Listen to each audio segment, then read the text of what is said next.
আসুন আমরা আল্লাহ রাব্বুল আলামিনের দরবারে হাত তুলে প্রার্থনা করি, আমরা জানো হে রাব্বুল আলামিন, হে একমাত্র মালিক, হে একমাত্র পরওয়ারদিগার, হে একমাত্র রহমত দানকারী, হে একমাত্র সাহায্যকারী।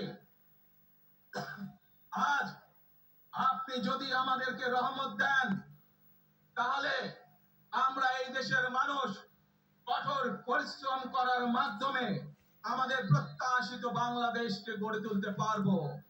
আজ যদি আল্লাহর রহমত এই দেশ এবং এই দেশের মানুষের পক্ষে থাকে, আল্লাহর সাহায্য, আল্লাহর দয়া এই দেশের মানুষের উপরে, এই দেশের উপরে থাকে, ইনশাআল্লাহ আমরা আমাদের প্রত্যাশিত বাংলাদেশ গড়ে তুলতে সক্ষম হব।